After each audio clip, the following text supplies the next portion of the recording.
Estamos aqui no 10º Fórum Internet Brasil, numa realidade completamente nova, uma experiência muito original. Curiosamente, nós falamos de internet há mais de década e temos esse fórum também há uma década, e sempre com alguma participação remota, mas pela primeira vez, dadas as circunstâncias que todos conhecem, vamos ter um encontro completamente remoto.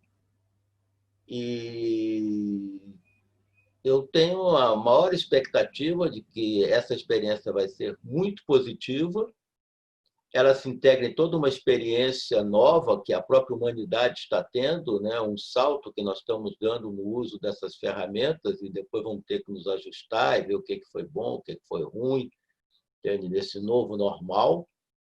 E estamos com uma agenda também pesada, porque tem uma série de pontos aí, como a questão da desinformação, que é uma questão, nesse momento, muito séria, né?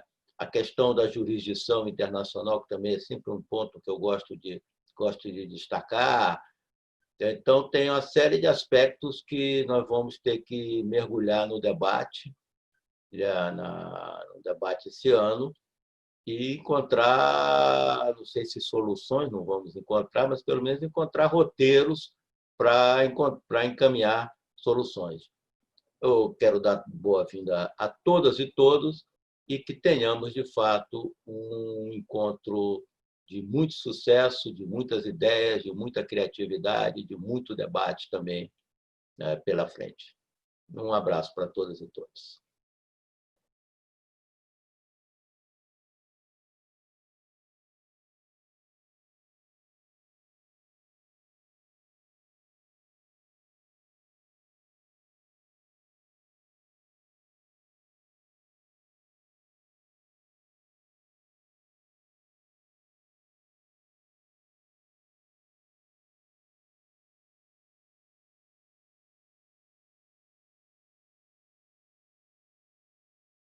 Oi, sou o Tiago, da cidade de Caicó, Rio Grande do Norte, participante do programa IUF Brasil 2020, e gostaria de dar as boas-vindas a todos e todas que estão assistindo ao 10º Fórum da Internet no Brasil.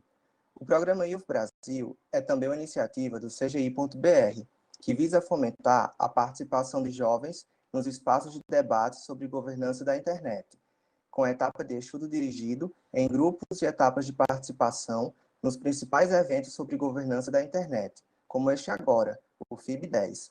Mais informações sobre o programa IUF Brasil são encontradas no site do Fórum.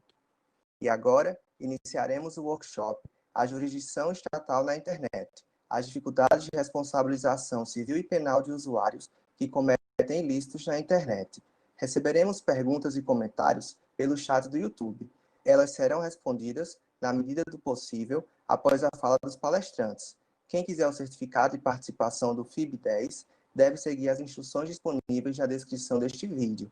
Em nome das jovens e dos jovens do programa IUF Brasil 2020, desejamos uma ótima sessão a todas e todos.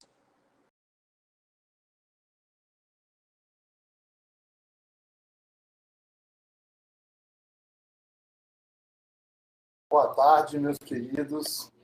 Iniciando aí mais um FIB, dessa vez com o tema A Jurisdição Estatal na Internet e a dificuldade de responsabilização civil e penal dos usuários que cometem ilícitos na internet. Vamos aí com uma onda de problemas, iniciando aí por clonagens de WhatsApp e diversas outras naturezas de problema na internet. Agora, com o home office, isso tem aumentado muito e é um problema drástico e severo. Estamos aqui hoje, muito bem acompanhado, com a presença da nossa querida Mariana Vidotti, do Gardner Vidotti, Afonso Prestes, do Ministério Público de São Paulo, representante governamental, Ricardo Vieira, nosso querido professor e coordenador adjunto do curso de Direito da PUC, Ana Gardner, também do Gardner Vidotti, nossa querida Flávia Lefebvre, do Intervozes, representante do terceiro setor, Karina Corrêa, da Polícia Civil, que entende profundamente esses problemas e as dores que a polícia sofre para resolver esses problemas, Marco Antônio Marques da Silva, também da PUC, como comunidade científica. Então, atualmente, com a expansão da internet, muitos criminosos acabam migrando da criminalidade clássica para a criminalidade virtual, tendo em vista que é altamente lucrativo, né? Então, vemos as vítimas de golpe praticado pela internet, pessoas sendo caluniadas, difamadas, injuriadas, pessoas tendo seus perfis hackeados, enfim. A gente tem diversas naturezas de problema e eu queria começar com a nossa querida delegada Karina. E, Karina, como é que a Polícia Civil tem feito para identificar os usuários que cometem esses ilícitos na internet e como combater esse tipo de criminalidade e para fechar uma dica preventiva para o usuário, que a massa de usuários é leiga e são vítimas aí de cybercriminosos que detêm um nível intelectual diferente daquele menor criado na rua, marginalizado pela sociedade. Esse criminoso é um criminoso diferente, Karina.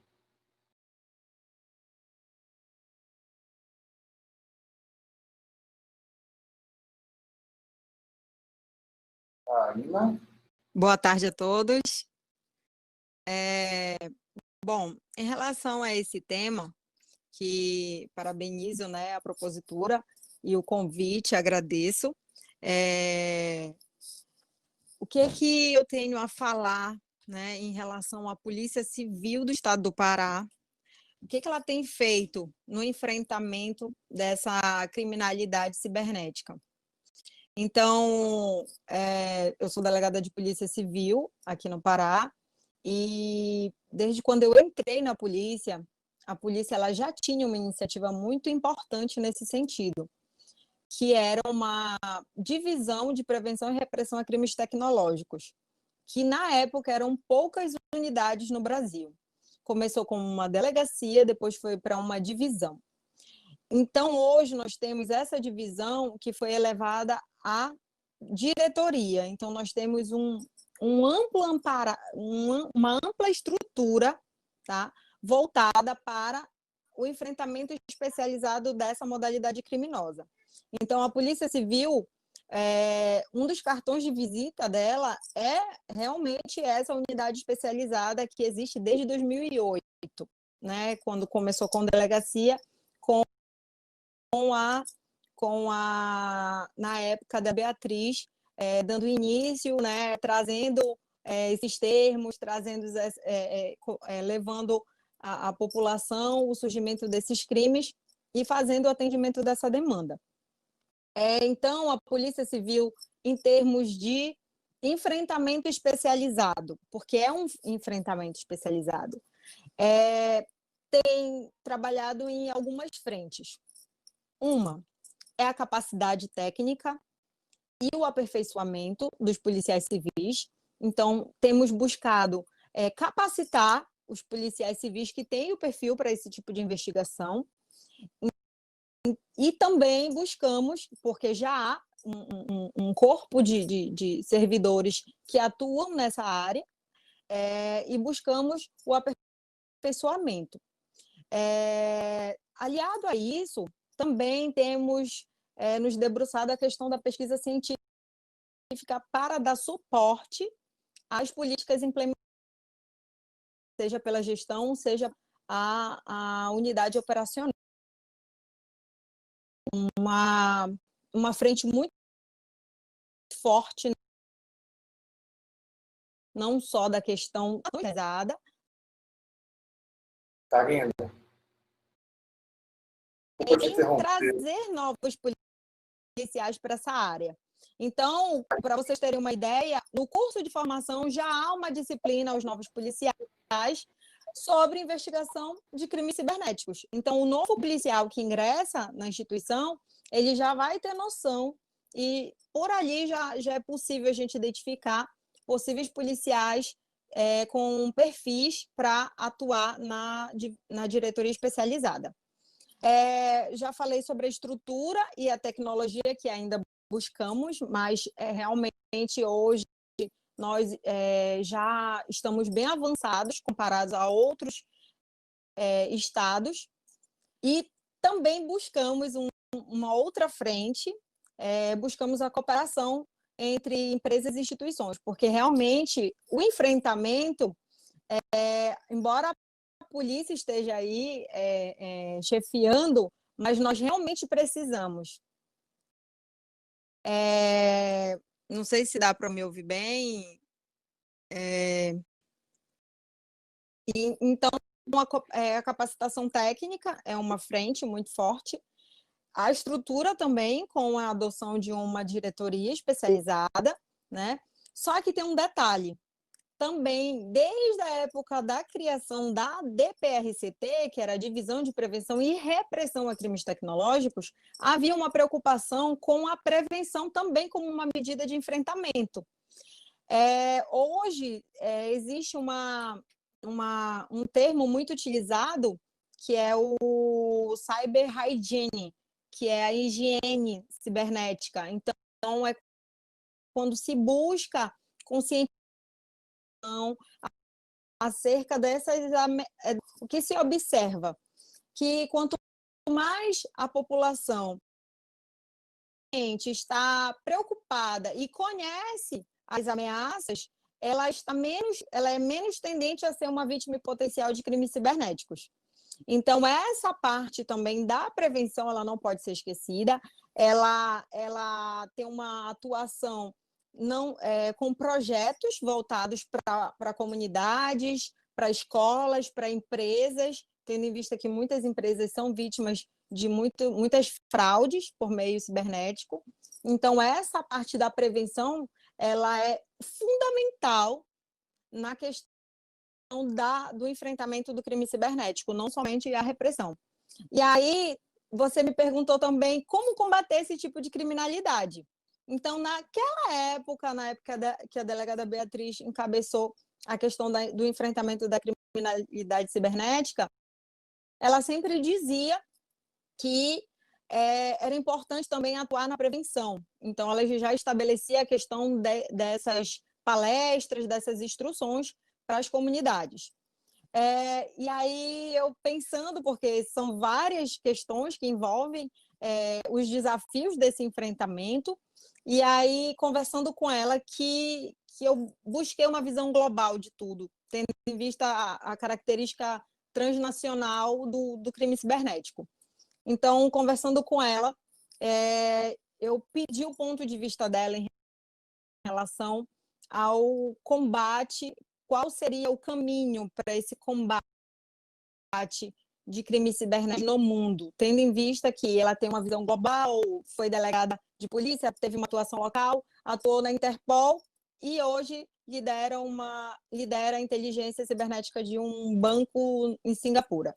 Então, eu busquei esse argumento de autoridade e vou destacar para vocês o que foi apontado, que é super interessante. Ela diz que o sistema de enfrentamento aos crimes cibernéticos tem que ter os enfoques preventivos e repressivos bem alinhados para evitar que o crime continue expandindo e fazendo novas vítimas.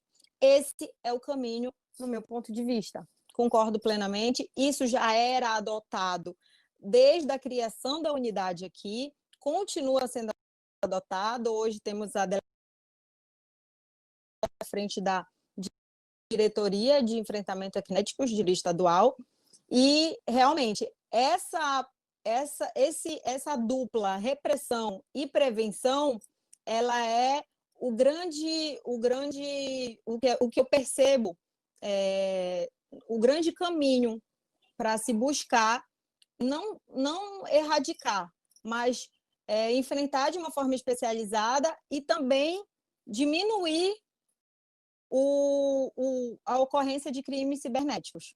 Então, é isso que eu tenho a contribuir em relação à atuação da Polícia Judiciária aqui no estado do Pará. Muito obrigada. Obrigado, Carolina. Foi bastante esclarecedor. Daqui a pouco a gente volta. Fica tranquilo que as perguntas estão focando aqui.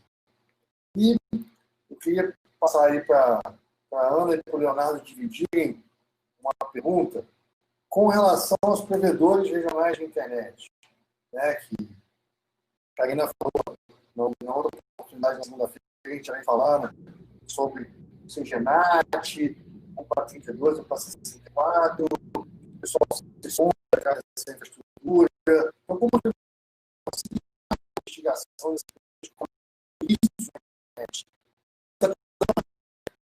por favor. Ana, posso tomar a liberdade aqui de falar? Estava um pouquinho picotado o seu áudio, Lacer, mas a gente conseguiu entender a pergunta aí. Eu agradeço desde já, primeiro, o Ricardo, pelo convite, participar do painel. A gente já vem trabalhando aí no Fórum da Internet nos últimos 4 anos, se não me engano, então já é um bom tempo que a gente está junto. Então, assim, eu queria agradecer primeiro, né, o convite, cumprimentar todo mundo da mesa, quem ainda não teve a oportunidade de falar e quem já falou também. Realmente é um tema muito importante da gente discutir. Eu sei que às vezes a gente acaba pegando algumas nuances muito pequenas, mas é aqui que a gente consegue nos ajudar, por isso que esse debate é multidisciplinar, então eu acho muito glorioso a gente estar aqui para discutir isso. E depois da minha fala, mais para frente, numa próxima rodada, eu gostaria que a Ana também me complementasse, porque ela tem muito contato com esse setor, com essas demandas do setor empresarial. Então, o que eu acho que é o mais importante da gente falar aqui agora é que, primeiro, me apresentar. Para quem não me conhece, eu sou o Leonardo, eu trabalho na Solintel. A Solintel é uma empresa que atende os pequenos provedores de internet do Brasil inteiro. Então, hoje a gente atende ali praticamente 2.000 provedores. Então, a gente tem bastante know-how e a gente acompanha bastante essa movimentação e a dificuldade, inclusive, do provedor de auxiliar nas investigações, que isso a gente vai falar daqui a pouquinho, mas em virtude de alguns requisitos técnicos ali no provedor que dificultam todo esse cenário. Então, eu acho que, assim, foi muito pertinente o que a doutora Karina trouxe, eu acho que agregou demais nessa nossa discussão e a gente, né, vai abordando isso durante o nosso debate, mas respondendo especificamente a pergunta, como que, de fato, os provedores poderiam auxiliar nas investigações, né?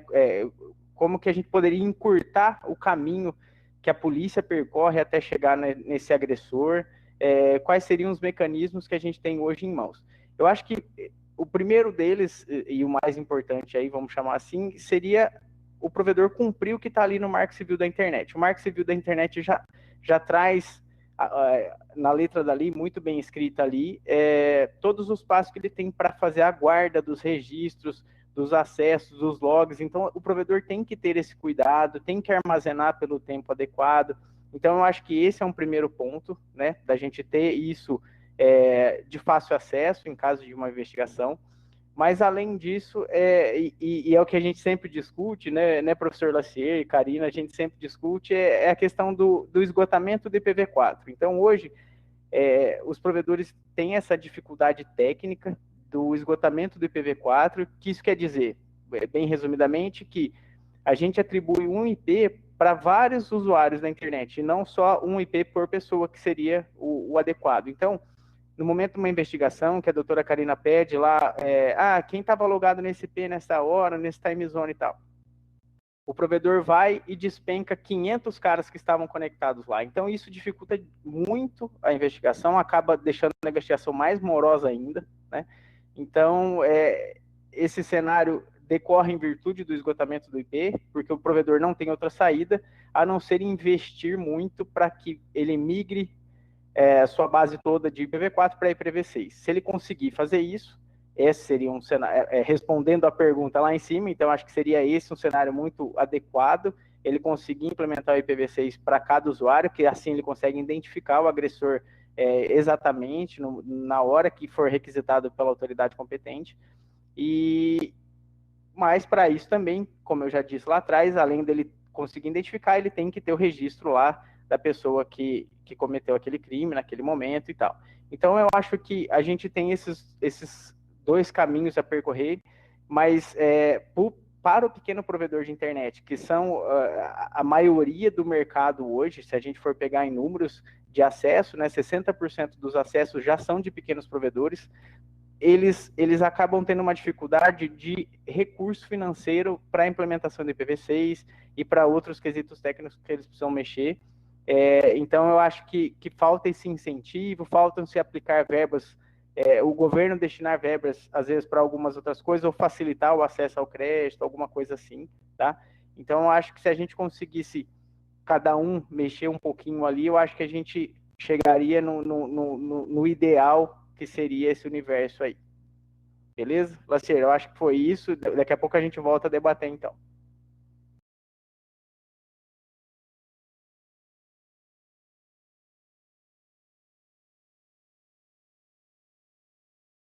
Perfeito, Léo. Cara, é uma dificuldade extrema e a gente não tem para onde correr, né? O PV6 é o caminho, a verdade e a vida nesse quesito.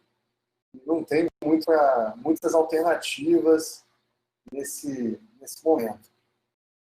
Então, eu não queria perder o gancho da Ana. Ana, compacta. Pedir para uma dama ser compacta, eu sei que é complicado, mas compacta. Bom, assim, boa tarde a todos. Eu sou Ana Gardeman, sou sócia no escritório Gardeman Vidorti Advogados. Quero, antes de mais nada, embora o pedido seja para que eu seja compacta, mas não posso deixar de fazer os agradecimentos pertinentes aí, especialmente ao Ricardo, pelo convite, e a todos os meus amigos que estão presentes aqui nessa live.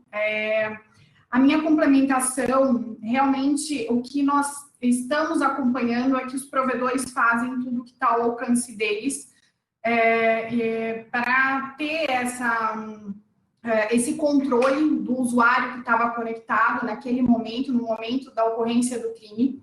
Mas eu quero ir além na minha participação aqui, não pensando só sobre a questão do controle das possibilidades que o provedor ou o empresário em si tem para se proteger, mas para trazer uma reflexão para o debate, que são as consequências da responsabilização civil para a empresa, né? O que a gente sabe hoje é que realmente nós somos vítimas de uma modalidade de crimes virtuais. Esses crimes virtuais, eles com certeza fogem do comum, né? Embora a gente já venha nessa trajetória aí há algum tempo, nós temos que ser sinceros em colocar que esse é um novo caminho, né? Então, a gente tem toda uma legislação muito pujante, muito consolidada com relação a crimes pessoais, né? Crimes, me foge a palavra agora, virtual, crimes não que sejam reais, mas eu quero dizer assim, crimes realizados ali fisicamente e os crimes virtuais que acabam por ser realizados por pessoas praticamente invisíveis. E o que a gente acompanha no setor empresarial é uma responsabilização muito grande das empresas no âmbito da responsabilidade civil, né? Então, essa questão da segurança, a começar aí pelo provedor, pelo pequeno provedor, mas passando por todos os tipos de empresas, elas estão têm que investir muito em segurança, justamente porque a gente não tem uma legislação e nenhum corpo suficientemente especializado para a investigação de crimes virtuais. O que a gente vê um anseio das academias de polícia, enfim, da Polícia Federal, da Polícia Civil como um todo, em se especializar, mas a gente sabe que ainda não existe uma formação e muito menos uma posição do Estado e dos legisladores competentes para formar núcleos especializados em crimes virtuais. Então, eu quero trazer para o debate, além das pontuações que o doutor Leonardo já colocou aqui para a gente sobre cumprir o Marco Civil, eu vejo que isso vem sendo feito. Entretanto, quais são os caminhos que a gente pode seguir aí para diminuir a responsabilização civil dos empresários que acabam ficando onerados aí pela implementação de programas de segurança em suas empresas e depois ainda são responsabilizados. Muito obrigada, espero que eu tenha sido sucinta o suficiente, Lacer. Maravilhosa, foi um espetáculo, entendeu? Porque é um assunto complexo, principalmente para o operador de pequena infraestrutura, né? Ele acaba sofrendo um pouquinho mais, e aí nossa querida Flávia Lefebvre, ex-conselheira do CGI, representante do terceiro setor, sempre maravilhosa com as palavras, como é vista a dificuldade de identificação desse usuário, Flávia?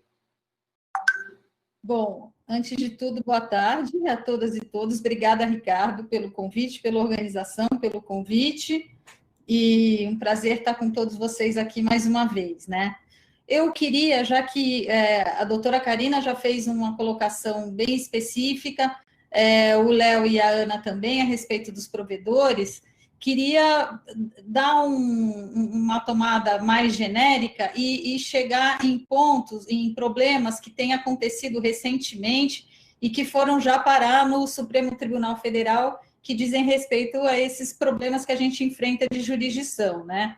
A gente sabe que jurisdição e limites territoriais são dois conceitos intrinsecamente ligados, né? Especialmente por conta das legislações, das constituições que a gente tem nos países, das leis de cada país. Então, a princípio, são questões fáceis de resolver. Entretanto, quando a gente fala da internet, né, a gente está falando de algo que acontece num plano transfronteiriço, sem fronteiras, de redes e que termina, né, por estressar esses conceitos de jurisdição. A gente está falando de pessoas que estão conectadas, pessoas que estão se comunicando em países completamente diferentes, com legislações diferentes, com culturas diferentes. Então, aquilo que é uma das grandes qualidades da internet, que é possibilitar, né, a ampliação dos processos de comunicação, ao mesmo tempo, quando você fala de crimes, de ilícitos, de responsabilidade, isso se torna um desafio. E essas tensões, elas aumentam muito quando a gente considera que a maioria da comunicação, o grosso da comunicação hoje, acontece em plataformas que são transnacionais e que são monopólios transnacionais, monopólios planetários. Então, a gente está falando, quando a gente fala, por exemplo, do YouTube, né? Quando a gente fala do Facebook, quando a gente fala do WhatsApp e do Instagram, que são as principais plataformas onde a comunicação se opera, acontece, né? A gente vê, então, que quando a gente fala Facebook, a gente está falando de 2,7 bilhões de usuários no planeta. Você pensa no continente africano, você tem 1 bilhão e 600 milhões de pessoas, ou seja, você tem mais que o dobro do continente, quase o dobro do continente africano, só na plataforma do Facebook, e são números parecidos quando você pensa no Google, YouTube, etc., tudo concentrado em 2 grupos econômicos, basicamente, aí você pensa em outras empresas, Apple, Amazon, etc., né? Então, esses desafios têm levado a que muitos países se unam em iniciativas como a Internet Jurisdiction Policy Network, da qual o CGI participa. São mais de 50 países que já há mais de 4 anos vêm se encontrando e debatendo com uma participação ampla de governos, né, e sociedade civil, uma participação multissetorial, mas tem o esforço do governo, do Ministério Público, para encontrar as soluções para tudo isso. Agora, independentemente disso, e considerando casos concretos que têm acontecido aqui, dificuldades que têm acontecido aqui no Brasil, é importante a gente lembrar que essas empresas, ainda que elas sejam americanas, né? Americanas não, americanas nós também somos, né? Ainda que elas sejam estadunidenses, né? Elas atuam aqui no Brasil e pelo artigo 170 da Constituição Federal, pelo Código de Defesa do Consumidor, porque o que elas fazem aqui é prestar serviço, e já há precedentes no Superior Tribunal de Justiça, acórdão da ministra Nancy Andrighi, dizendo que a relação que se mantém com essas empresas é uma relação de consumo, elas devem estar submetidas à legislação brasileira. O Marco Civil da Internet diz a mesma coisa, né? Ambas as leis têm disposições expressas e impõem a responsabilidade a todos os fornecedores que atuem no mercado brasileiro. Então, quero lembrar que no artigo 11 do Marco Civil da Internet, e o parágrafo 2º, especificamente, está expresso o seguinte: em qualquer operação de coleta, armazenamento, guarda e tratamento de registro de dados pessoais ou de comunicações por provedores de conexão de aplicações de internet em que pelo menos um desses atos ocorra em território nacional, deverão ser obrigatoriamente respeitados a legislação brasileira e os direitos à privacidade, à proteção dos dados pessoais, ao sigilo das comunicações privadas e dos registros, mesmo que as atividades sejam realizadas por pessoa jurídica sediada no exterior, desde que oferte serviço ao público brasileiro ou pelo menos uma integrante do mesmo grupo econômico possua estabelecimento no Brasil. Ou seja, ambas as leis também indicam que na aplicação dos seus dispositivos devem se respeitar os tratados internacionais, né?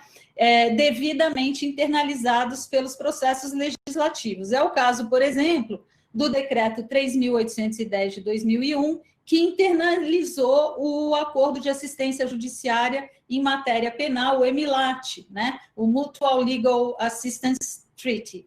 É certo que, mesmo havendo acordo devidamente assinado entre os países, há discussões a respeito da aplicabilidade de seus termos por conta das previsões que estão previstas no Marco Civil da Internet.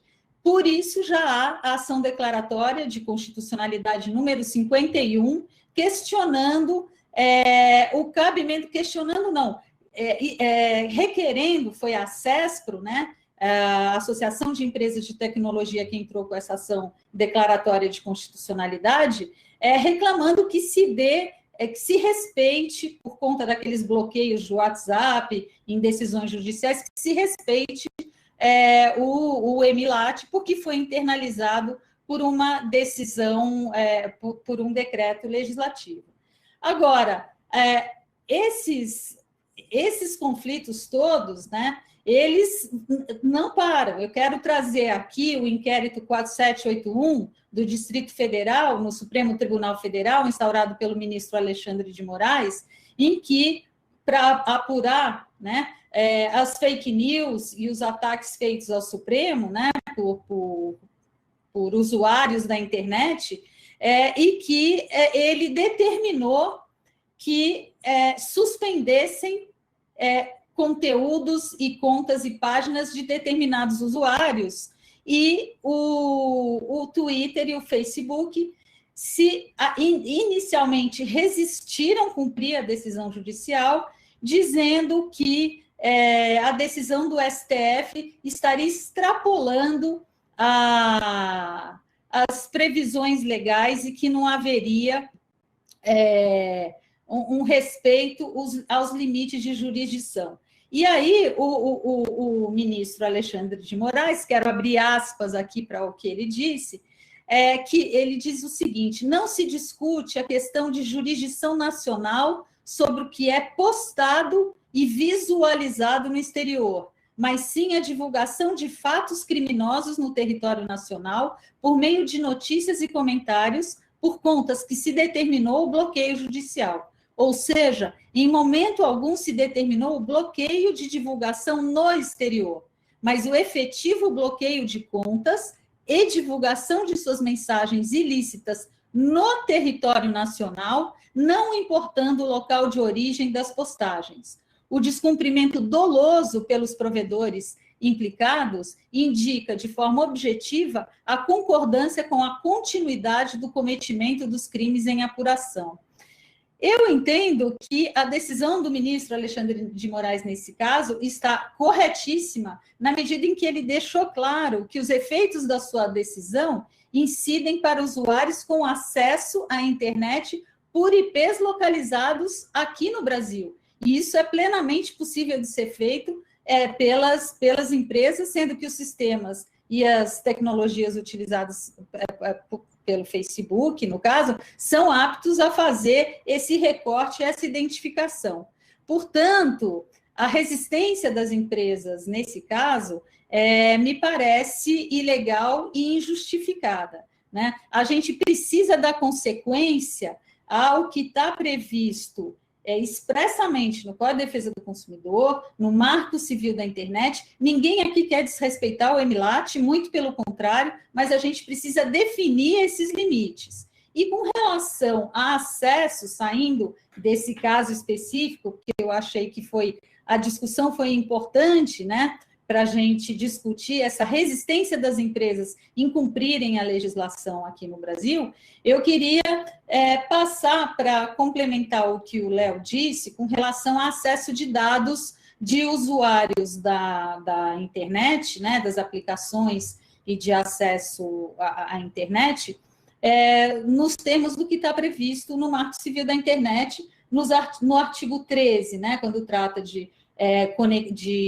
registros de conexão e determina o prazo de 1 ano de guarda desses dados, e no artigo 15 para a guarda de registros de aplicações e prevê o prazo de 6 meses.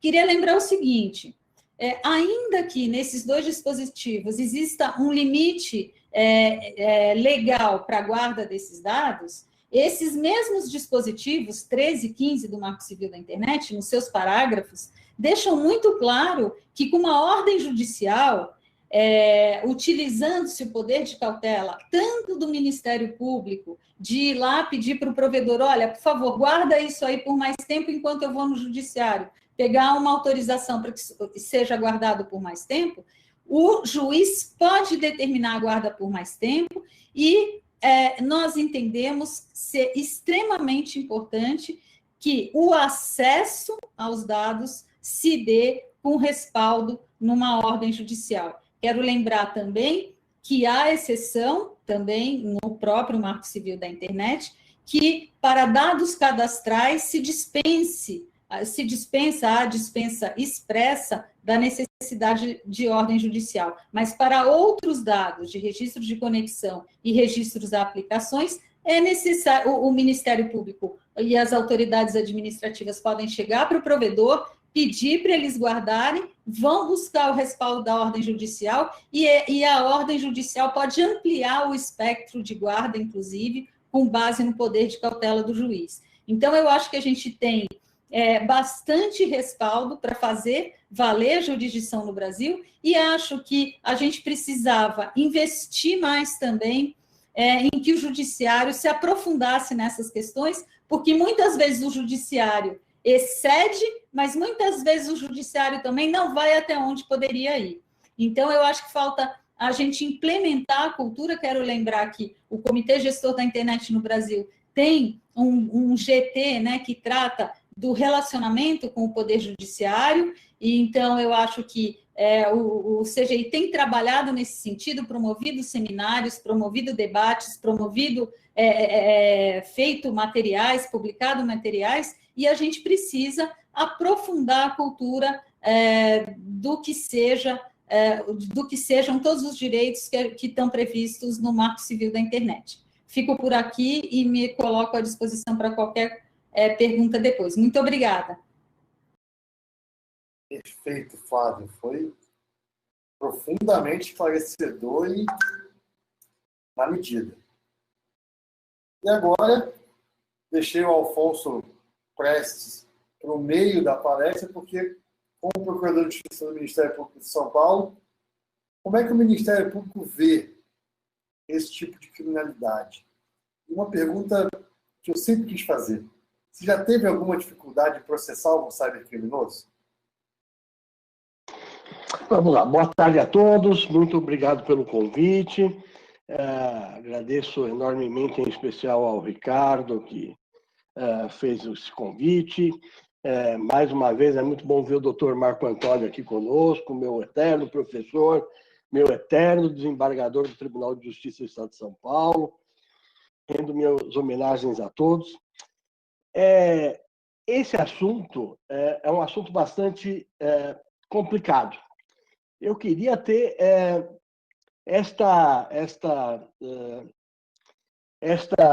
no meu Hell Office aqui, que ia ter essa tranquilidade que a professora Flávia Lefebvre me mostrou. A realidade no Brasil hoje é que 3% de todos os delitos recebem algum tipo de punição. Tá? Não estou falando de cyberdelitos, estou falando de delitos de maneira geral. Então, nós temos como regra a impunidade no Brasil. Né? Não estou falando prisão, estou falando que alguém só vai, em 3% dos casos, sofrer algum tipo de sanção criminal. Eu vou seguir mais um pouco. Tanto o Judiciário quanto o Ministério Público, nós somos extremamente conservadores. E quando digo conservadores, eu vou descer mais ainda ao ponto de dizer que nós somos tecnofóbicos. Tá? O professor Marco Antônio sabe bem disso. Eu, há mais de 2 anos, participo da implantação do sistema nosso de processo digital. As batalhas são terríveis. Eu lembro na época de que colegas se aposentaram quando houve uma determinação administrativa para que nós deixássemos de fazer o parecer em máquina de escrever. Essa é a realidade que não pode ser esquecida. Então, o maior entrave que nós temos hoje no Brasil, quer para os operadores do direito, quer, porque é muito bonito falar em casos específicos, grandes e de longa repercussão. Para isso, acho que todas as instituições, mais ou menos, já se aparelharam.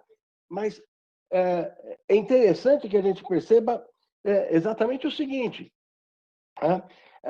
Quando a gente discute essa questão, nós nos colocamos com pessoas que não toleram sequer a entrada do processo digital. Eu acho que a grande virtude da pandemia, se é que ela tem alguma virtude, foi nos ensinar, ou ensinar para os mais antigos, ou para os mais conservadores, ou para os tecnofóbicos, essa questão de como a internet é importante, como ela é relevante. Hoje o Tribunal de Justiça em São Paulo, e nós fazemos reuniões, o Tribunal de Justiça faz sessões, e nós fazemos reuniões constantes usando ferramentas, coisa que seria absolutamente impensável há tempos atrás. Né? Então, o holofote acabou se voltando para isso por uma contingência natural e necessária, né? Que me parece bastante importante. Mas se nós formos perceber, né, que os legisladores, né, também nos dão ferramentas adequadas, né, para que isso possa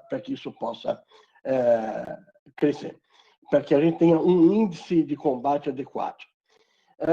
Quando a gente fala do Marco Civil da Internet, e eu falo com bastante tranquilidade disso, eu esperava que ele desse um arcabouço de algumas regras e de alguns conceitos, e que o legislador, principalmente, vamos falar da Lei Carolina Dickmann, que não se aplicava ao caso da Carolina Dickmann, curiosamente. Mas eu fico imaginando a dificuldade que nós temos hoje em caracterizar os tipos penais incriminadores, em grande parte, porque nós não temos esse arcabouço de normas que tragam conceitos. Os conceitos estão no artigo 5º da lei do Marco Civil da Internet, eles batem de frente um pouco com a Lei Carolina Dickmann, o que é um problema quando se fala em responsabilização criminal. Tá? Mas eu desço mais ainda nessa questão do conservadorismo. Conversar com um bacharel em direito, conversar com a grande maioria de juízes e promotores que aprenderam com o professor Marco Antônio lá na academia, e eu tive essa honra, né, que direito, território, jurisdição e soberania eram conceitos absolutos e que encontravam exceções muito pequenas na questão dos tratados internacionais, quando a minha lei alcançava uma lei fora, um fato ocorrido fora do país. Tá? É muito difícil hoje, né, a gente passar para esta geração que trabalha com cyberdelitos, né, uma visão diferente dessa. A realidade é a seguinte: quando se fala em cyberdelitos, nós falamos em internet como ferramenta para a prática de crimes absolutamente comuns ou crimes específicos, mas nós falamos também em cyberespaço, em cyberdelitos enquanto espaço, a internet enquanto um espaço, enquanto um locus. E esse locus, ele ultrapassa completamente as fronteiras. E ele desafia os poderes políticos. Esse é um problema enorme, que eu acho que todos nós enfrentamos, né? O Ministério Público no Estado de São Paulo, a grande maioria dele, enfrenta enormes dificuldades para conseguir debelar essas questões. A polícia em São Paulo, ao contrário da polícia lá do Pará, ela escolheu uma formatação em que os crimes econômicos ficam com uma delegacia especializada, junto ao DEIC, que é a Delegacia de Investigações sobre Crime Organizado. Mas outras e outros nichos vão para o DHPP, quando se fala em pedofilia, enfim. Mas a grande realidade é que, quando isso cai para o promotor comum, nós temos um problema. Isso é enxergado como uma bomba. Por quê? Nós dependemos quase tudo de autorização judicial. Os pequenos provedores dificilmente acabam nos mandando as informações que nós precisamos. A grande realidade é essa, né? Tanto assim que no Ministério Público do Estado de São Paulo nós já buscamos, por meio de inquérito civil e ação civil pública, a responsabilização de provedor, né, que tenha feito uso nocivo do seu serviço, que sabia do uso nocivo e continuava a admiti-lo, né? Então, essas questões, para mim, são muito vivas, são muito preocupantes. Então, para o promotor de justiça, de maneira geral, quando chega um cyberdelito, seja ele internet forma, seja ele internet espaço, os problemas são dramáticos, o que eleva a muito, muito menos do que 3% a eficiência na punição desses crimes. E pior, quando eu falo uma eficiência menor do que 3%, o que isso significa? Que eu tenho uma cifra oculta que sequer chega às autoridades. Porque a pessoa sabe que não vai acontecer absolutamente nada com aquele fato. Isso é desesperador. Eu trabalho bastante com inclusão social, gosto de assuntos mais novos. Mas, enfim, isso é absolutamente desafiador. A pessoa sabe que não vai acontecer nada. Pelo contrário, ela vai ter transtornos de trabalho com isso. Os bons casos, os casos importantes, que deveriam ser paradigma e padrão para todos os outros, são quando envolvem pessoas importantes, né? E eu já tive a oportunidade de trabalhar em alguns deles, e que são casos curiosos. Parece que nós estamos num processo de outro país, com uma outra jurisdição, com outro arcabouço e recursos do Ministério Público e do Judiciário. É bem verdade que isso se diga. Tá? Eu basicamente, hoje, a minha grande preocupação com esse assunto, a minha grande dificuldade com esse assunto, os grandes problemas que o Ministério Público enfrenta, apesar de tudo, a necessidade de tornar aquilo que ele especializou, criando o CyberGAECO, que é um órgão, né, que combate crime organizado através da internet, criando uma espécie, eu vou usar não um nome técnico, mas uma espécie de escritório ligado à Procuradoria-Geral para essa modalidade criminosa, para fazer o primeiro tratamento, trazer as promotorias de interesses difusos que estão relacionadas a isso, quer educação, quer direitos constitucionais do cidadão, que eu chamo de patrimônio público social, para essa questão, para que isso seja enfrentado do ponto de vista civil e criminal em todos os seus aspectos, né?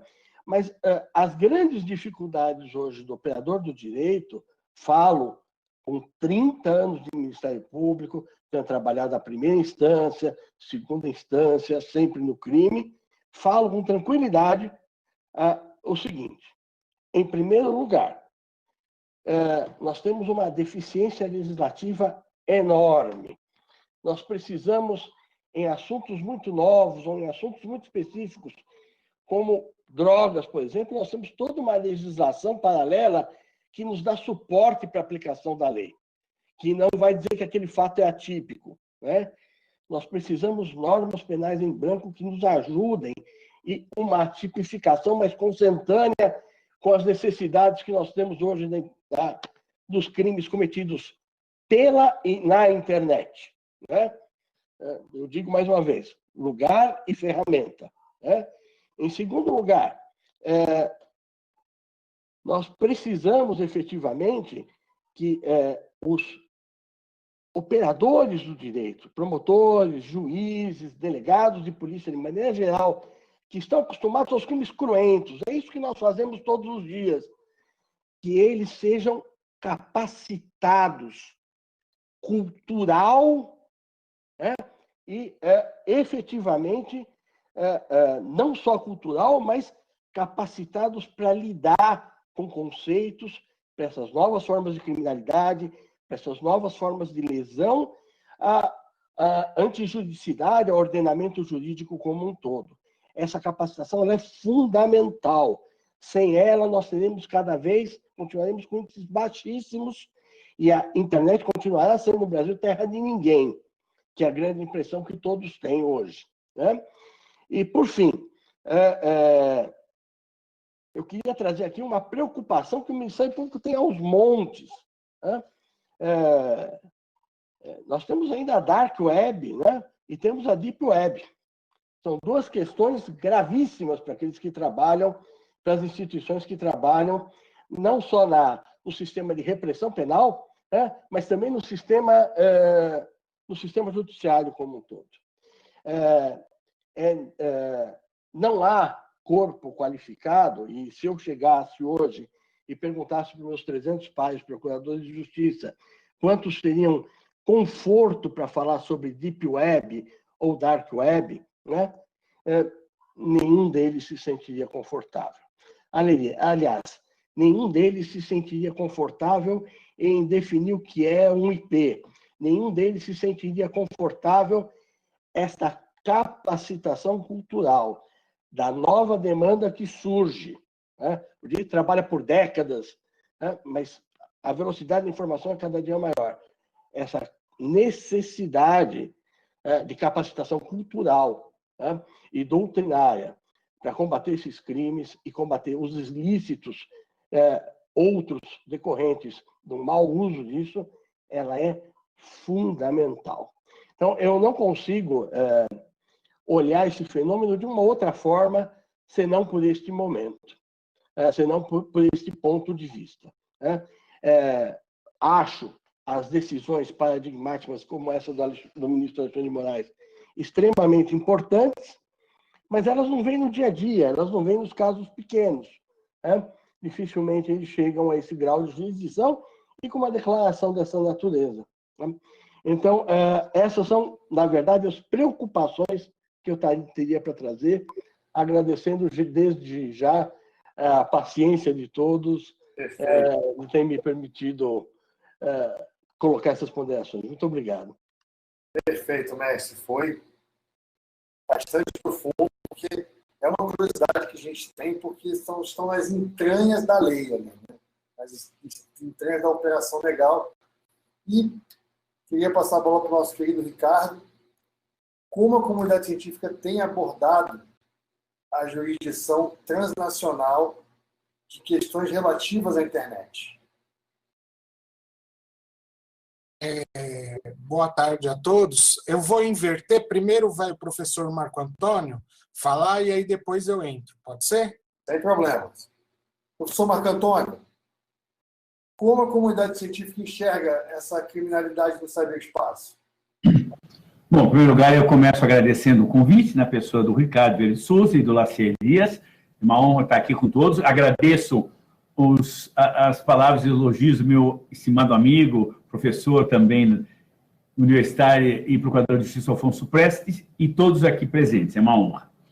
Esse tema, claro, é um tema que eu diria multifacetado, não é um tema jurídico, atenção. Aliás, eu diria que talvez seja uma das pontas, né? Aí a gente está dentro de um tema da multidisciplinariedade, eu poderia até além dizer da transdisciplinariedade.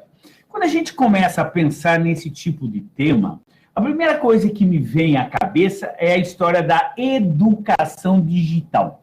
E quando a gente fala em educação digital, as pessoas pensam que é aprender a mexer no computador. Não, isso qualquer um aprende, você faz qualquer cursinho.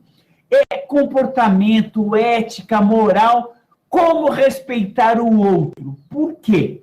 Vejam, nós começamos com o bullying, o cyberbullying, e disso vai para o discurso do ódio, vai para fake news, ou seja, a educação digital seria quase que um código de comportamento, como se portar na internet, nas redes sociais, porque as pessoas acham, e eu às vezes quando eu falo desse tema, eu trago sempre um slide de um gladiador, literalmente um gladiador romano, que a gente olha essa figura e parece que isso acabou. Mentira, as pessoas continuam matando, só que em vida, como diria Miguel Torga, um grande escritor português. Na verdade, mata as pessoas em vida, matando reputações, famílias, empresas. Então, a primeira coisa que me vem à cabeça é a gente pensar o que é uma educação digital. Porque se deixa a pessoa fazer tudo, e aí, pegando o gancho do Alfonso Preste, um território, uma terra sem lei, não é. As pessoas acham que é. Para alguns pode até ser, penso eu, não por muito tempo, mas acham que sim. Entendeu? Então, eu acho que a gente teria, eu digo, a gente, a sociedade, os diversos setores, primeiro desmistificar isso, para não dizer que as pessoas podem fazer tudo. Quando foi homenageado, um pouco antes do seu falecimento, o grande Umberto Eco, na Universidade de Turim, ele disse, né, sendo, vamos dizer, bem light, que a internet deu voz a uma legião de... Ele disse imbecis, mas vamos pensar de pessoas irresponsáveis, no seguinte sentido, que acham que pode tudo contra todos.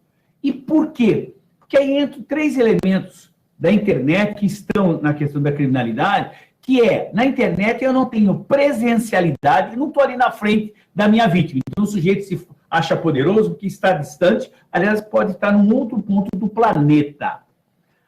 A territorialidade não está próxima e materialidade. É diferente num homicídio, num furto, o bem ou a vítima está ali próxima. Na internet não está. Então, isso gera uma sensação, muitas vezes, não é nem apenas impunidade, de realmente de que o crime compensa, e não é verdade. Então, vejam, nós juntamos a questão da educação digital, dos elementos do que hoje é chamado crime digital.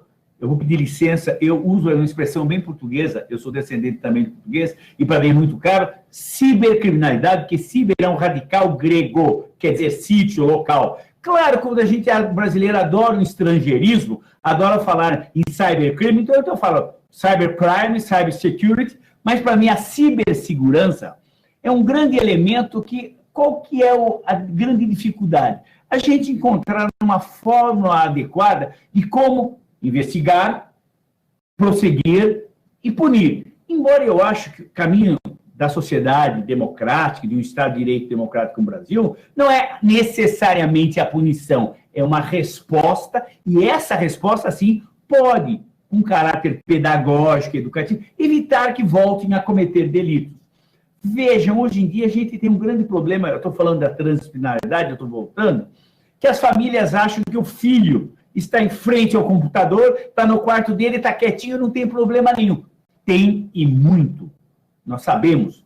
Eu posso dizer de pequenas coisas, desde que ele vai fazer compras na internet sem autorização dos pais, quando a pedofilia, outras situações, até tráfico de drogas.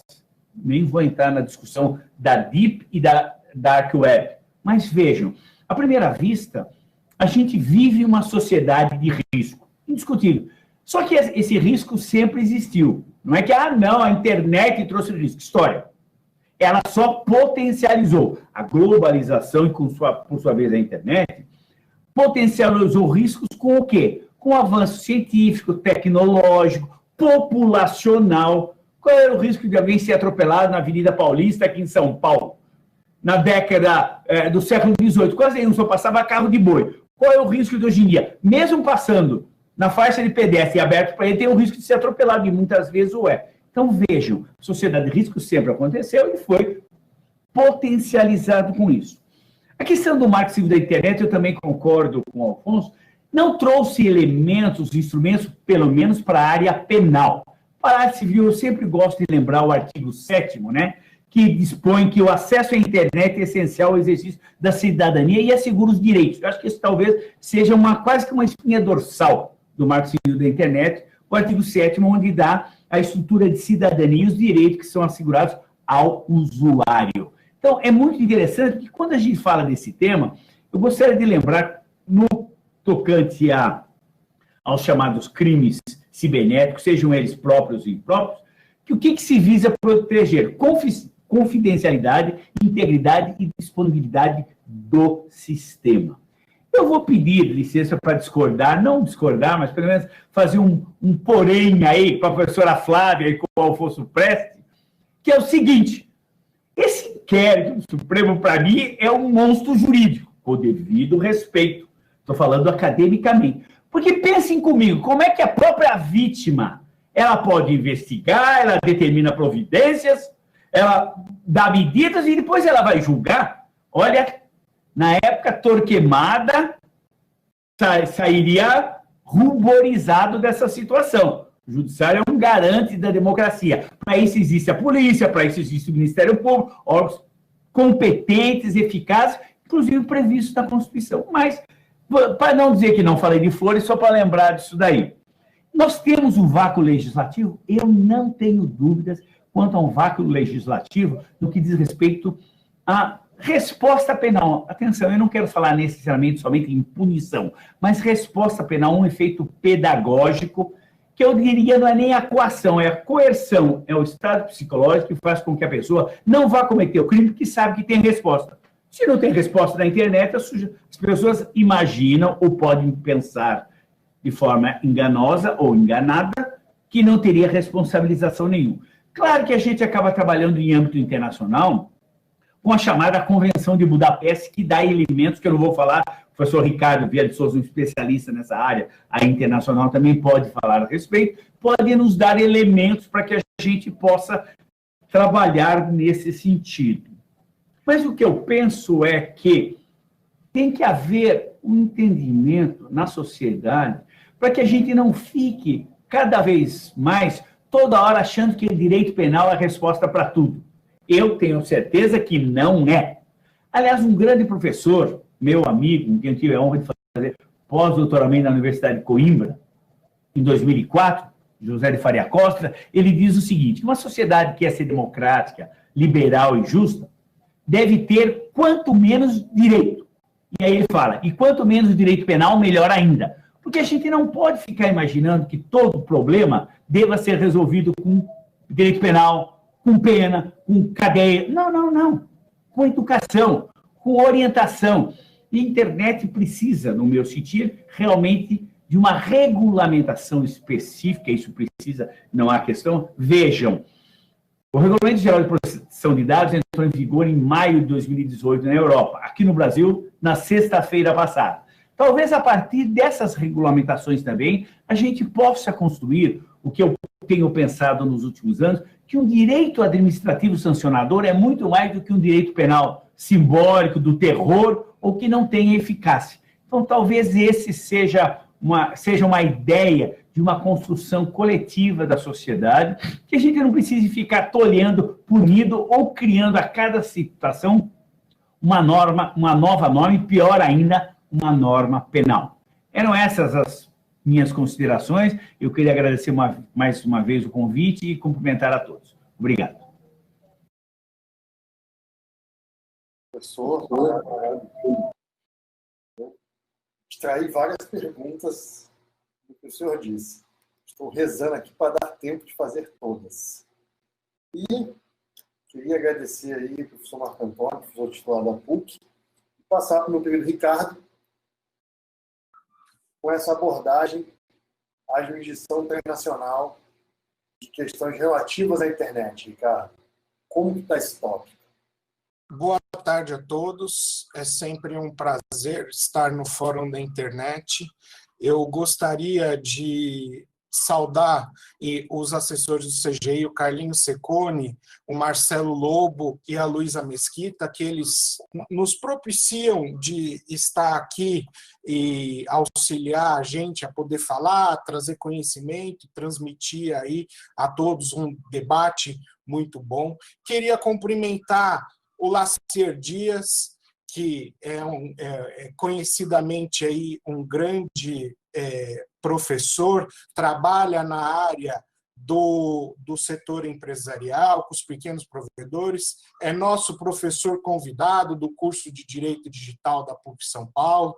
A Karina Figueiredo, da Polícia Civil do Estado do Pará, foi minha colega proponente aqui nesse painel, ao Alfonso Preste, procurador de Justiça do Estado de São Paulo, também meu eterno professor de Direito Penal, a Flávia Lefreve, que tem vasta experiência nesse debate multissetorial, conselheira do CGI, a Ana Gaderman, o Leonardo Reis, a Mariana Vidotti e ao professor Marco Antônio Marques da Silva, nosso titular da PUC, que também permite que a gente estude bastante esse tema nos bancos acadêmicos.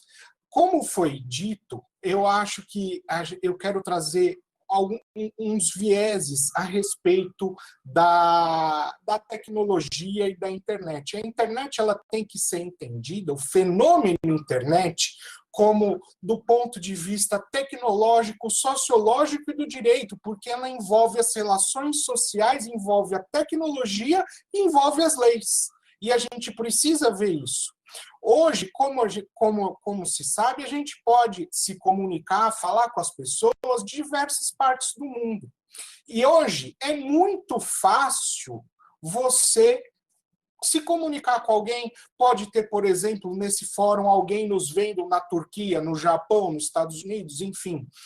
E esse fato, essa união dos cabos submarinos, dizendo assim, que interligam a rede mundial de computadores, ela é reconhecida no Marco Civil da Internet em uma escala global. Ele fala da escala mundial da rede. Inclusive, rede essa que ultrapassa fronteiras. A gente pode visitar, agora com a pandemia, tiveram vários tours virtuais aí por museus e a gente não precisa sair de casa. Por falar em transfronteiriço, a gente tem que também falar da nossa Lei Geral de Proteção de Dados. E aí eu vou pegar num gancho que a Flávia falou, que os provedores alegaram nesse inquérito perante o STF que não iam cumprir a determinação do ministro Alexandre de Moraes porque fora do Brasil, porque extrapola a jurisdição. Mas, para mim, vendo isso é uma coisa muito estranha, porque o Facebook já falou, está sendo multado aí na União Europeia, porque ele transfere dados pessoais para os Estados Unidos. E a gente vai ver aí uma tendência muito grande dessa questão de transferência internacional de dados. Por quê? Eu pego o meu dado, transfiro para outro país que eu tenho como melhor, digamos assim, eu não preciso me submeter a uma legislação mais rígida. Isso está acontecendo na União Europeia e vai acontecer aqui. E é engraçado eles falarem que essa decisão do STF não podia ser acatada em âmbito mundial, só que eles mesmos utilizam a transferência internacional de dados pessoais. Então, é um negócio para a gente pensar. Além disso, pegando um paralelo também na nossa Lei Geral de Proteção de Dados Pessoais, ela prevê a transferência internacional de dados para setores públicos governamentais, órgãos públicos, com a finalidade de cooperação internacional. E a gente está vendo o problema da jurisdição na internet, na verdade, é a falta de jurisdição estatal, a falta de cooperação entre os estados. Além disso, a gente precisa ter uma lei que internacionalize essas questões, que prevejam mecanismos de cooperação. O professor Marco Antônio citou a Convenção de Budapeste. É um importante instrumento, importantíssimo instrumento de cooperação. Vale ressalvar que é por iniciativa da União Europeia, que a gente tem que tirar, sim, o chapéu para a União Europeia, porque eles são muito avançados em termos legislativos, mas muito mesmo. E, inclusive, a Convenção de Budapeste, ela permite que outros países não membros da União Europeia façam parte. E a gente teve, no ano passado, notícia de que o Brasil estaria num processo para começar a aderir à Convenção de Budapeste. Eu coloco aqui que isso é um negócio, algo que a gente tem que trabalhar, porque vai ajudar a todos. Eu acho que a gente caminha para um objetivo comum. E quero também deixar aqui, fazer uma ressalva do ponto de vista, uma censura, porque as grandes empresas, os grandes provedores não de conexão, mas sim as plataformas virtuais, como, por exemplo, o WhatsApp, ele acha que não é obrigado a cumprir a legislação brasileira. Ele tem escritório no Brasil, eles têm escritório no Brasil, ganham dinheiro aqui no Brasil, ainda mais agora em época de eleições, que é a época que eles mais ganham dinheiro, inclusive vai ter muita fake news esse ano. Eles acham que não precisam ser cumpridas as determinações judiciais. Se alguém pegar, e eu já faço um desafio aqui, se alguém tiver algum problema com o WhatsApp e ingressar no Poder Judiciário brasileiro, não vai conseguir ter acesso a essas informações, porque eles são relutantes em fornecer essas informações, falando que é uma empresa autônoma do grupo Facebook, que eles não têm ingerência sobre ela, e eles, sabe o que eles fizeram? Eles colocaram o WhatsApp em Delaware.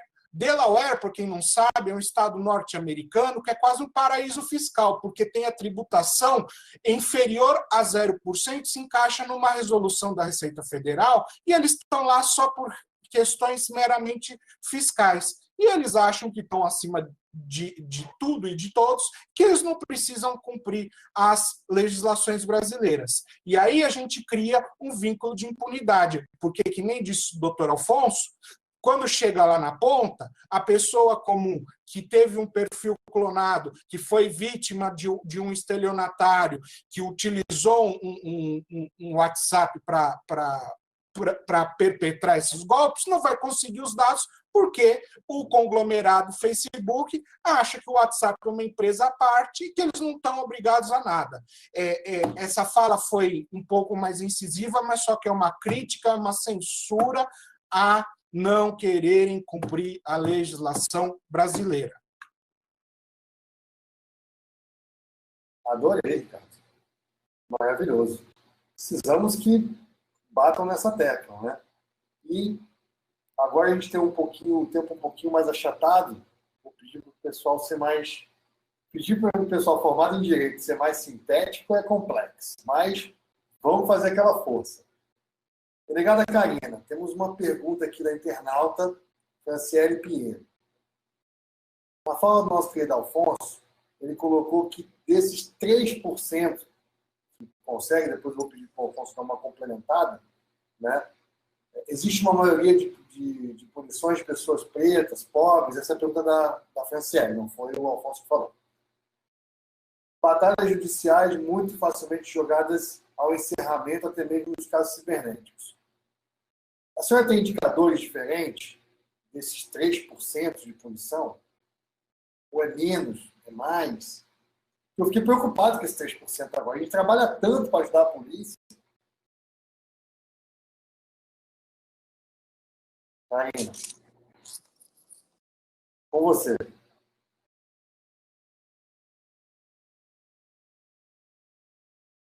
Oi, Laci. Primeiramente, quero saber se vocês estão me ouvindo bem.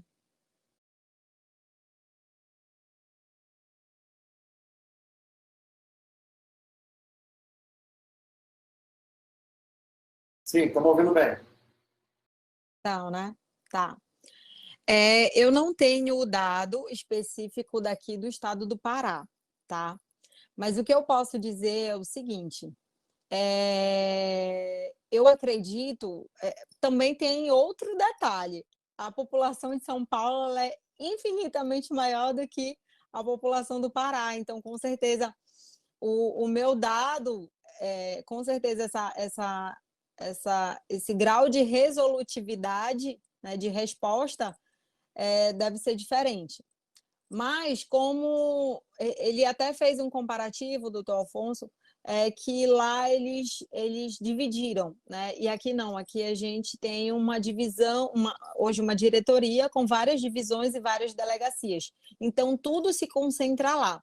E hoje, assim, pelo menos aqui na capital, realmente é uma unidade muito procurada. Ela é muito buscada desde quem teve uma ofensa numa mídia social até questões de grandes fraudes, fraudes em sistemas, questões de pornografia. Então, tudo se concentra lá, nessa divisão, nessa diretoria, que é composta por várias divisões. Então, tem a divisão de crimes contra a pessoa, tem a divisão de crimes contra patrimônio. Então, a nossa organização, nós estamos dispostos de forma diferente para o enfrentamento.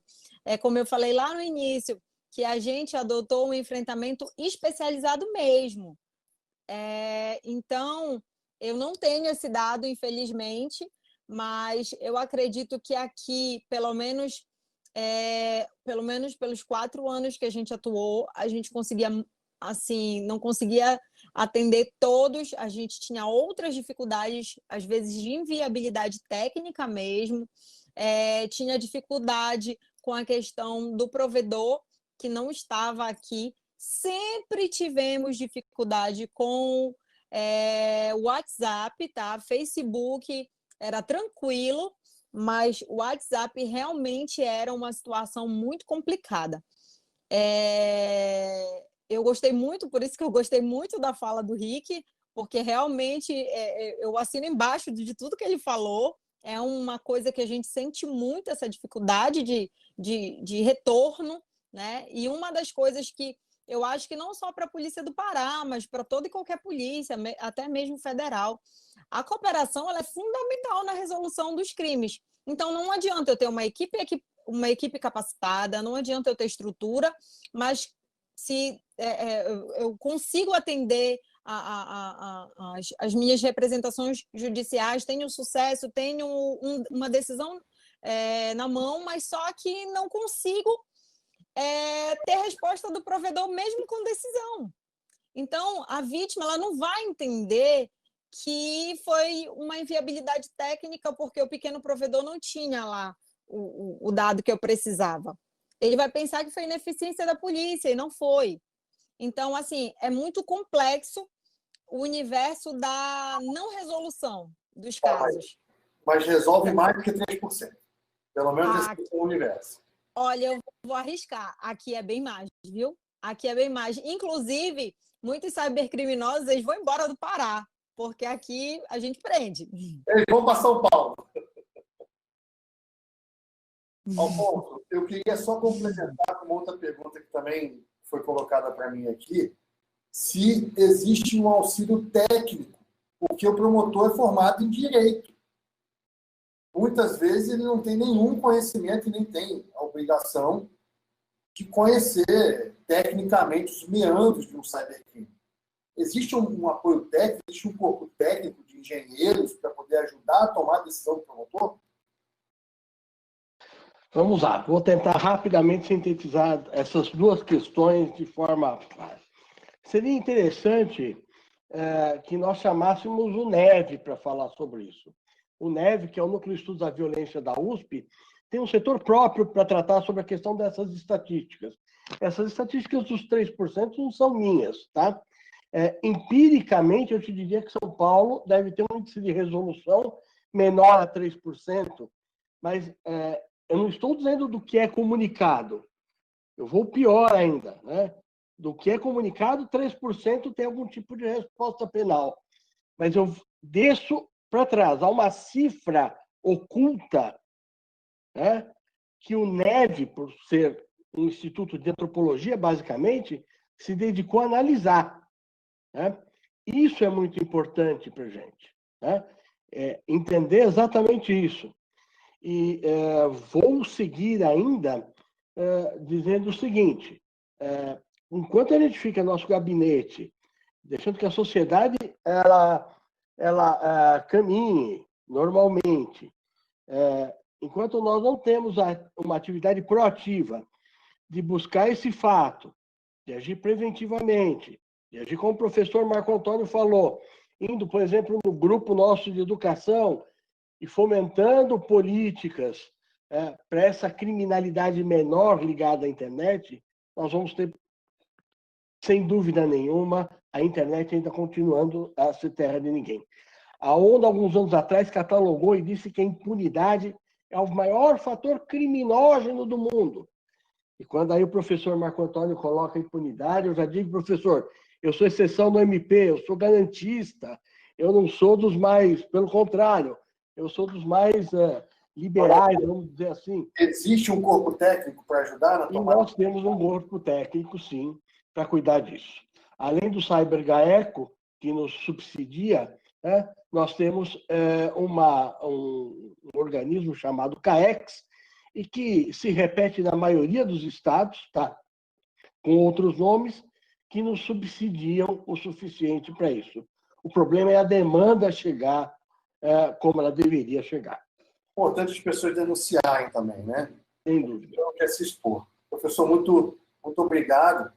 E vou passar a bola para a Flávia, com a sua vasta experiência nesse universo de internet, com a visão aí de todos os ângulos. A gente sabe que você é advogada, membro do Intervoz, ex-conselheira do CGI, então você tem ali toda essa capacidade de multivisão. Você tem visto muita dificuldade em conseguir os dados das empresas de telecom, sejam elas grandes ou pequenas, para dar andamento nos processos? Lacier, antes de responder a pergunta, queria dizer ao professor Marco Antônio, que ele falou sobre o inquérito lá no STF, quero dizer para ele que, com relação à instalação daquele inquérito, eu concordo em gênero, número e grau com ele. Eu tenho um site, um blog na internet, e lá tem meus comentários a respeito disso.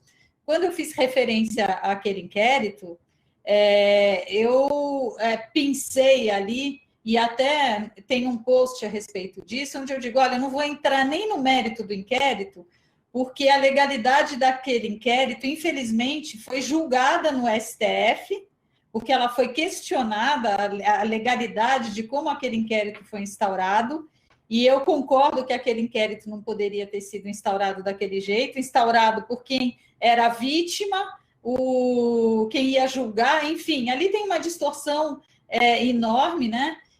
Mas o STF julgou a legalidade daquele inquérito e, infelizmente, entendeu que aquele inquérito era regular, legal, e ele segue. Porém, a decisão específica, cautelar, do ministro Alexandre de Moraes, com relação à resistência das empresas em cumprirem a determinação de bloquear determinados conteúdos postados por pessoas investigadas, aquela decisão proferida naquele inquérito, eu reputo correta e respaldada pelo Marco Civil da Internet. Com relação à obtenção de dados, a minha experiência como advogada tem sido, no meu modo de ver, correto, né? As empresas, quando a gente pede informação, tanto as empresas de conexão quanto as empresas, as plataformas de aplicações, elas têm cumprido, né? Elas não entregam o dado simplesmente, né? elas, a não ser em hipóteses muito específicas, esses dados são entregues sem ordem judicial. Caso contrário, a gente tem que entrar com uma medida judicial e obter a informação, e a partir daquela informação, eu tenho um caso concreto, por exemplo, de que foi usado o nome e os dados de uma cliente minha para se fazer uma conta fake num site de relacionamentos, o que causou danos morais para ela, e a gente precisava saber quem é que tinha feito aquilo. Então, a gente entrou na justiça, acionou os provedores, tanto de conexão quanto de aplicação, conseguimos o número de IP, endereço, tudo, e com base naquilo ajuizamos a ação de indenização. Tenho outras experiências também, e as experiências que eu tenho tido, eu tenho visto, né, as empresas agirem direito. O que eu tenho achado curioso, e tem uma decisão recente aqui, né, e que daí a gente lamenta, isso que a gente fala da cultura, né, é de uma ação que a gente entrou no Juizado Especial Cível, como está expresso no artigo 19 do Marco Civil da Internet, para remover um conteúdo postado indevidamente. A juíza inicialmente deu a liminar e depois extinguiu o processo sem julgamento do mérito, porque queria que a gente movesse a ação contra a pessoa que postou o conteúdo que estava na Grécia. Então, nesse momento que eu digo que falta a gente aprofundar a cultura, né, do que seja a internet, das particularidades da internet, não só entre os advogados, não só a educação midiática e de uso da internet, como ressaltou o professor, mas também do judiciário. Está expresso lá na lei que para remover conteúdo, justamente se previu o Juizado Especial Cível para facilitar e abreviar os caminhos. E aí você vê o próprio Poder Judiciário extinguir o processo sem julgamento do mérito, mandando mover uma ação para chamar a pessoa lá na Grécia, quem postou. Então, a gente lamenta esse tipo de resultado. Mas é isso, pessoal. Obrigada pela oportunidade. Muito obrigado. E convido a todos a visitarem lá meu blog, flavialefevre.com.br. Lá eu reflito sobre todas essas questões aí. Obrigada. Vale a pena, eu acompanho bastante o blog da Flávia. E Leonardo e Ana, agora começando pela Ana. Como vocês enxergam esse ambiente de falta de educação digital que o professor passou tanto tempo? Bom, vou começar eu, Leonardo. Deixa eu completar a pergunta. Desculpa, ele cortou para mim. Esses argumentos podem ser usados para se defender em caso de processo? O provedor pode alegar ignorância, simplesmente? Bom, gente, eu acho que esse tema é de extrema relevância e, com certeza, a educação é uma necessidade, né? Eu acredito que seja importante, sim, nós termos... a gente pode usar esse argumento, sim, de ignorância ou de falta de conhecimento, mas com relação ao consumidor, né? Nós, enquanto provedores e o setor empresarial em si não pode alegar ignorância da lei. Então, o que a gente deve fazer é tentar seguir, como a Flávia bem colocou na primeira fala dela, estarmos aí muito voltados e atentados às determinações do Marco Civil da Internet para contribuir para a investigação desses crimes, né, e eventualmente num processo a gente demonstrar que todas as medidas tomadas pelo provedor ou pelo empresário em si para identificar quem esteve navegando ou pela sua rede de acesso ou mesmo nas páginas de conteúdo, o empresário tomou todas as medidas necessárias. Eu acho que essa seria, assim, um bom argumento para uma defesa e, por isso, estar regularizado e ter aí o auxílio de profissionais competentes para que você se atente à legislação pertinente é muito importante, né? Lembrando que a gente tem o Marco Civil, agora a gente tem a Lei Geral de Proteção de Dados e que o cumprimento dessas obrigações, com certeza, promove e auxilia nesse processo de educação. Acho que nós, enquanto empresários, também temos que participar desse processo, acho que é isso que a gente está fazendo aqui hoje. e que esse é um caminho que a gente está bem no comecinho, mas que é todo dia que a gente se faz caminhando aí. E, por fim, acho que essa é a minha contribuição. Muito obrigada. Léo?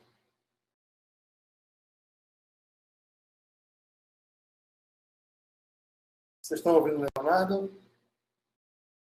Estão me ouvindo agora? Sim. Maravilha.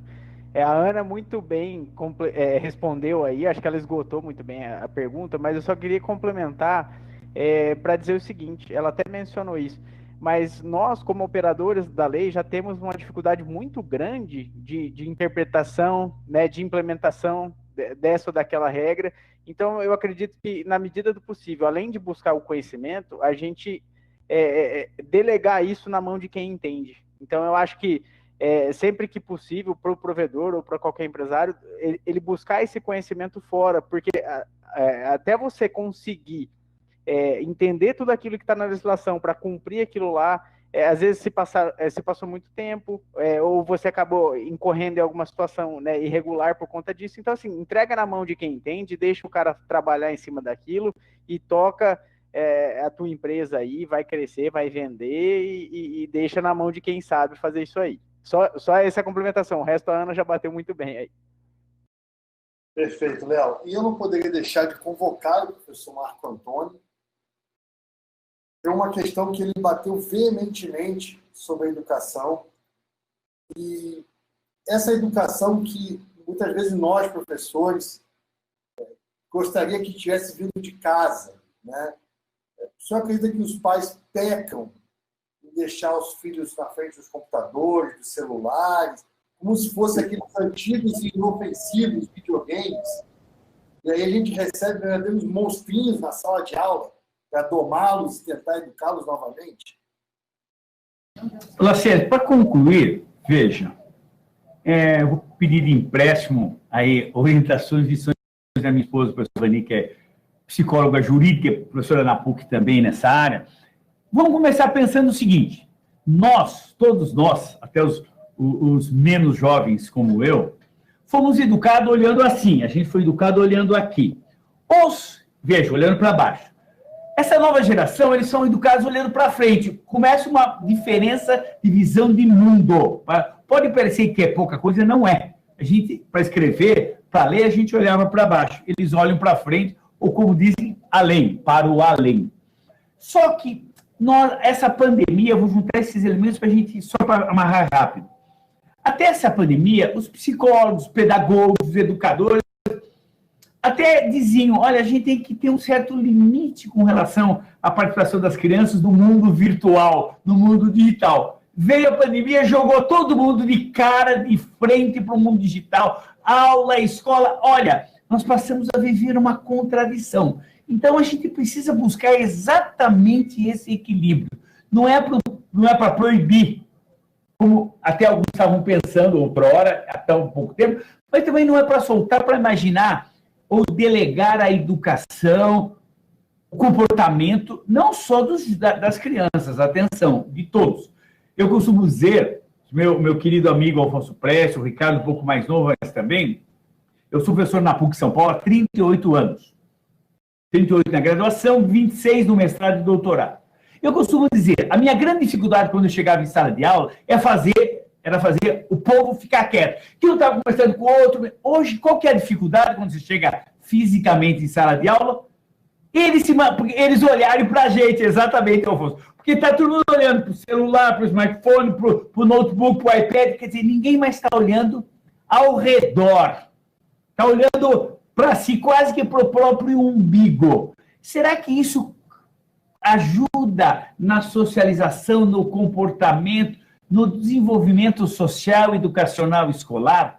Então, talvez a gente buscaria, para encerrar, sabe aquela história, se o caminho do meio não for a santidade e o bom senso? É o que a gente está precisando na sociedade, nas famílias, na educação e nesse ciberespaço tão bom, inexorável, que não volta mais, mas, ao mesmo tempo, ainda desconhecido, se não de nós, de muitos, eu diria até de mim, porque o todo que nós temos que saber dos algoritmos, da verdadeira inteligência artificial e tudo que está por vir. O Lacier, eu sei que é um estudioso do 5G e etc. Quer dizer, nós estamos tateando esse futuro, que já não é mais futuro, já é realidade. Obrigado e cumprimento a todos mais uma vez.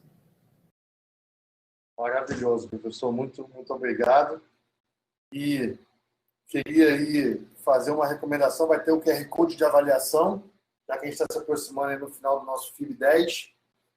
E por isso pedimos para que vocês avaliem, quem está nos assistindo, o evento através do QR Code que será exibido no final da tela no término dessa atividade. Basta se apontar o celular lá com a câmera e abrir o QR Code para poder fazer a sua votação, expressar o que você achou desse nosso evento. E, Ricardo, meu querido, gostaria que você, para a gente não estourar mais o nosso tempo, você fizesse uma finalização, agradecer a Mariana Vidotti, que participou ativamente com a gente, mas não está com o rostinho aqui, junto conosco. Agradecer ao pessoal do Link, agradecer ao Ricardo pelo convite maravilhoso, um grande amigo. Ricardo, está com você a responsabilidade de fazer o encerramento, mestre. Que honra! Vamos lá. Primeiro de tudo, eu queria agradecer ao Lacier e falar que o Lacier é um grande amigo que a internet me deu, né? A gente fez escola de governança da internet juntos. Depois, na escola, conheci a Flávia. E aí a gente foi desenvolvendo. Depois conheci a Karina, o Léo, a Ana. E, lógico, o Afonso e o professor Marco Antônio conheço já dos bancos acadêmicos. Mas eu queria falar do papel do Lacier, muito importante, porque ele faz esse trabalho de conscientizar os pequenos provedores, porque a gente tem que ver a realidade regional, a gente não pode ver a realidade de São Paulo. Muitos desses provedores estão no interior e a gente já debateu a questão da tecnologia CGNAT e do compartilhamento dos IPs de um IP para 32 pessoas, e isso é um tema extremamente caro nas investigações, porque você vai ter um número de IP para 32 pessoas e aí vai ter que fazer um trabalho de formiguinha, a doutora Karina, o doutor Alfonso, para chegarem na pessoa. E esse papel é muito bem desenhado pelo professor Lacier, lá na sua empresa, que ele tenta fazer esse trabalho juntamente com a equipe dele. Eu queria agradecer a Karina mais uma vez, também me auxiliou na propositura, a Flávia, a Ana, o Leonardo, o professor Marco Antônio, a Mariana Vidotti, o pessoal do NIC BR, sempre nos auxiliando, e espero que a gente no próximo ano estejamos de uma maneira presencial debatendo mais temas relacionados à internet, porque penso eu que foi muito proveitoso. A gente teve visões do terceiro setor, visões do setor governamental, da academia, do setor empresarial, e o nosso debate, acho que foi, salvo o melhor juízo e sem modéstia, muito rico nessa questão, e espero revê-los presencialmente e muito em breve. Querido, muito obrigado. Obrigada, Ricardo. A todos. Obrigado, pessoal. Obrigada, gente. Obrigado a todos. Parabéns a todos. Muito obrigada. Obrigada a todos. Obrigado, parabéns a todos. Obrigado. Parabéns, valeu. Muito obrigada a todos. E foi uma honra participar mais uma vez. Prazer. Valeu. Beijo, pessoal. Tchau, tchau.